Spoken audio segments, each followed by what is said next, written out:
Pada pertemuan kali ini ya, kita akan membahas mekanisme perdagangan efek. Pokok bahasan kali ini adalah perkembangan perdagangan saham di Bursa Efek Indonesia, lalu ada mekanisme perdagangan pada pasar sekunder, perdagangan saham sesuai segmen pasar, kemudian ada lagi satuan perdagangan dan fraksi harga, contoh perdagangan saham, lalu ada dominasi saham berkapitalisasi besar pada perdagangan saham. Nah, saya akan lanjut menjelaskan mengenai perkembangan perdagangan saham di Bursa Efek Indonesia. Jadi perdagangan saham di Bursa Efek Indonesia ini tempatnya di Gedung Bursa Efek Indonesia ya, di Jakarta. Surat berharga yang diperdagangkan diantaranya adalah ada saham, ya, ada right, ada warrant, ada obligasi, dan juga ada exchange trade fund atau ETF. Sistem komputerisasi perdagangan saham di bursa yaitu ada JATS ya, Jakarta Automated Trading System. Jadi kalau perdagangan saham di bursa ini udah otomatis ya. Bahkan saat ini sudah ada online trading ya. Jadi rekan-rekan bisa transaksi saham, jual beli saham dari handphone ya, dari laptop secara online. Nah, kemudian melakukan transaksi jual beli surat berharga di Bursa Efek ya, dapat diumpamakan seperti melakukan transaksi jual beli di pasar tradisional ya, atau juga di mall. Jadi ada pihak pengelola pasar menyewakan kios kepada pedagang, di mana pedagang di sini adalah perusahaan efek atau broker. Nah, sementara pembeli dan penjual disebut investor atau pemodal. Nah, para investor yang melakukan transaksi beli atau jual ini tidak berhubungan dengan pihak pengelola pasar, tetapi berhubungan secara langsung dengan para pedagang. Sehingga yang berhubungan dengan pihak pengelola pasar adalah para pedagang yang menempati kios-kios di dalam pasar tersebut. Nah, itu kira-kira perumpamaannya. Nah, kemudian saya lanjut menjelaskan mengenai mekanisme perdagangan pada pasar sekunder. Nah, jadi kalau ada juga pasar sekunder dan ada pasar perdana ya, jadi maksudnya. Nah, kalau di pasar perdana itu investor membeli saham dari emiten. Misalnya ada perusahaan yang menjual sahamnya pertama kali ya. Nah, ini yang baru saja ya, misalnya Goto ya, Gojek dan Tokopedia ini sedang menawarkan sahamnya. Jadi investor itu membeli langsung dari emiten. Nah, itu adalah pasar perdana atau biasa disebutkan IPO ya, Initial Public Offering.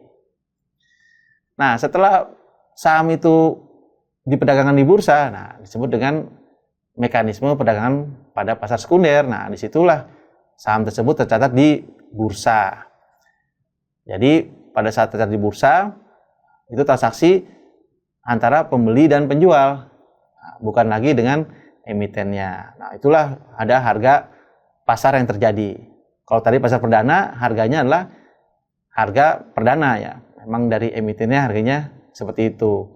Tapi kalau sudah sampai di pasar sekunder, ya bisa naik, juga bisa turun, sesuai dengan mekanisme pasar. Kemudian saya lanjut menjelaskan mengenai perdagangan saham sesuai segmen pasar. Nah, ini jadi rekan-rekan yang melakukan transaksi saham di bursa itu ada beberapa kategori pasarnya yaitu. Jadi kalau pasar reguler, nah ini pasar yang memang kita kenal di bursa yang kalau misalnya kita pakai online trading ya, itu pasar yang dilaksanakan berdasarkan proses tawar-menawar secara lelang yang berkesinambungan atau continuous auction market oleh anggota Bursa Efek, dan penyelesaiannya dilakukan pada hari bursa kedua setelah hari dilakukannya transaksi bursa. Jadi ketika kita melakukan transaksi jual beli ya, pelaksanaannya atau mungkin pembayarannya kalau kita beli itu T+2. Nah, seperti itu. Jadi kita beli hari ini ya bayarnya T+2. Tapi juga ada juga pasar tunai. Kalau kita ingin memang cepat ya. Jadi kalau itu ada pasar tunai, penyelesaiannya dilakukan pada hari bursa yang sama. Jadi T plus 0. Jadi beli hari ini ya bayar hari ini. Kalau kita jual hari ini ya dapatnya hari ini gitu, T plus 0. Ada juga pasar negosiasi. Jadi di samping pasar reguler ada tunai, juga ada pasar negosiasi. Jadi itu berdasarkan tawar-menawar langsung ya, secara individu dan tidak secara lelang yang berkesinambungan. Jadi harganya tetap ada di kalau lihat di transaksi running trade ya, kalau misalnya ada di online trading tuh yang transaksi berjalannya, tetapi harganya ya tidak termasuk di pasar reguler. Jadi harganya bisa mungkin jauh dari pasar reguler atau mungkin bisa juga sama. Tapi itu berdasarkan negosiasi ya. Itu. Kalau dari segi sesi sebetulnya perdagangan saham di bursa itu dibagi dua sesi ya. Ada sesi 1 dan sesi 2. Sesi 1 itu jam 9 sampai jam 12. Lalu sesi 2 itu jam 13.20 ya sampai jam 4 ya. Seperti itu.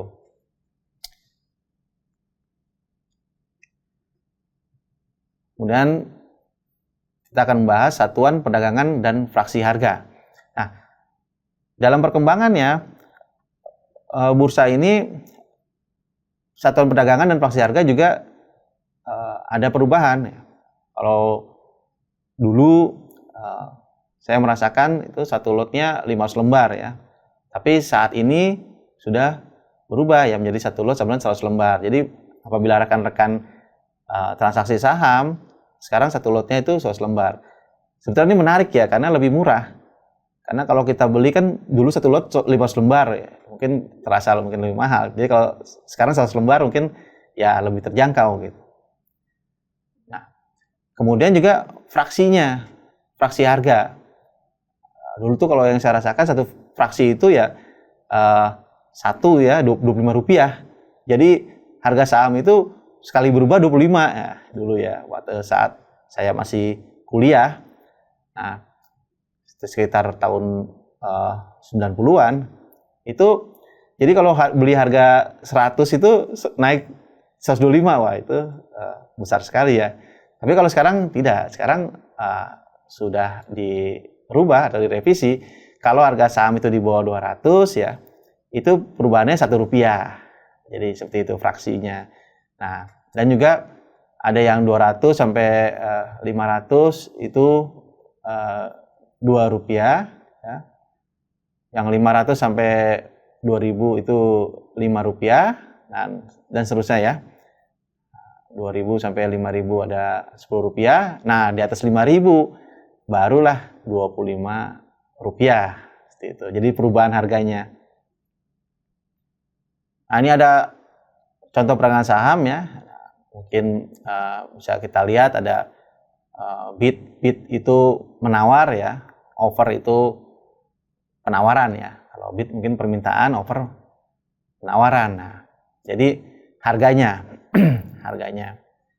Nah, bisa kita lihat tadi kan dia range-nya harganya 2000-an, berarti kan antara 2000 dan 5000 ya. Jadi apa namanya dalam Rp10 perubahan fraksinya.